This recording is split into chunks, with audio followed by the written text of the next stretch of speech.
all right. Make your way back to your seats. I know it's hard to get you guys to stop talking.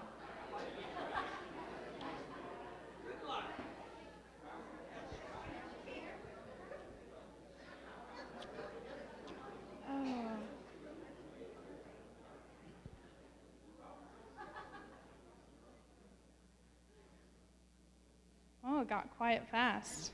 Guess you guys are ready. I did want to say a quick apology. I did write this morning, but that's how you know it's from the heart.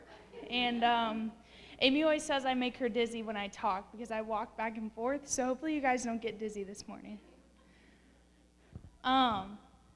So one thing about me is that if you ask me a question, I'll give you one of two answers. If you're asking me to do something, the answer will be yes. And if you're asking me if I know something, the answer is going to be, I have no clue, but I'll Google it. Google's my best friend right now.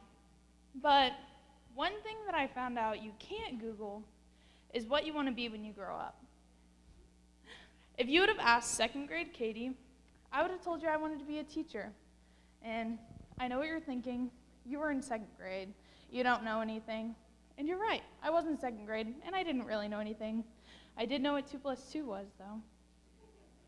So, if you would have asked sixth grade Katie what she wanted to be, she would have told you President of the United States. I had some big goals. In seventh grade, I would have told you I wanted to open my own bed and breakfast. I had weird dreams. Eighth grade, I would have told you I wanted to go overseas, and I wanted to talk about Jesus. My freshman year, I wanted to be a lawyer. A little weird. Don't think I could ever do that.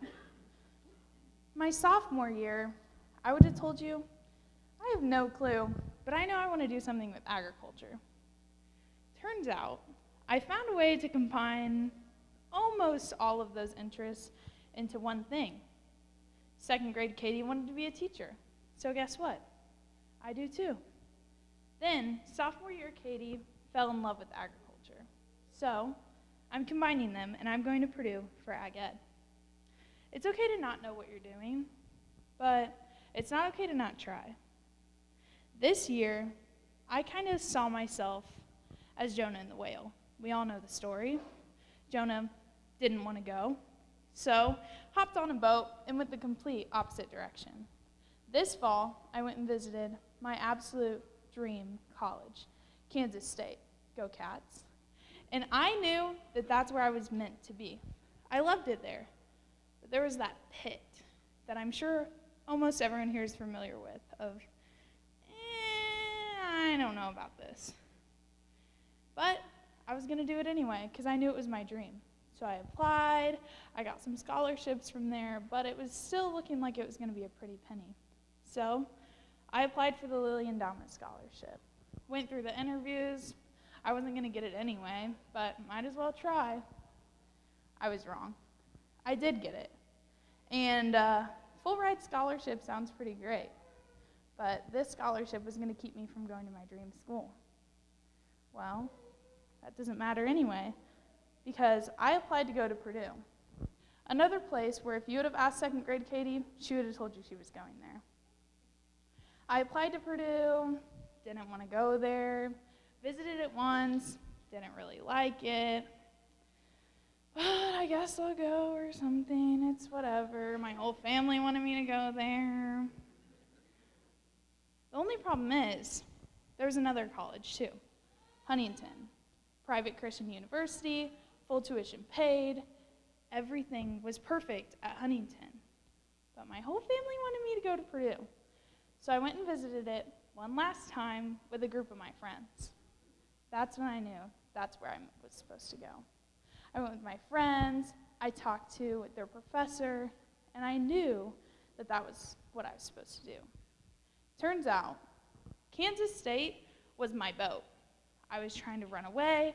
I was going against the pit in my stomach, what it was telling me to do. And then I got thrown overboard. I got eaten by the Lilly Endowment whale, and it spit me up right on to West Lafayette, Purdue campus. So I guess what I'm trying to tell you today is it doesn't matter if you don't know what you're doing. and it doesn't matter what stage of life you're in, because God's going to get you to where you're supposed to go. And a lot of the time, you hear people say, God has a plan, God knows what he's doing.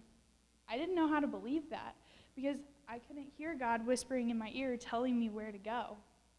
But now I know that it doesn't matter if you don't hear him in your ear, because he'll send you a whale, and you're going to end up where you're supposed to go no matter what. I have a few verses for you today. Psalm 32:8 says, I will instruct you and teach you in the way you should go. I will counsel you with my eye upon you. James 1:5-6 says, if any of you lacks wisdom, let him ask God, who gives generously to all without reproach, and it will be given to him. But let him ask in faith, with no doubting, for the one who doubts is like a wave of the sea, that is driven and tossed by the wind. And then, of course, a verse I'm sure you all know, Proverbs 3:5-6. Trust in the Lord with all of your heart. Do not lean on your own understanding. In all your ways acknowledge him, and he will make your path straight. So, whatever it is you're doing today, just know God's going to send you a whale, and you're probably going to get thrown overboard.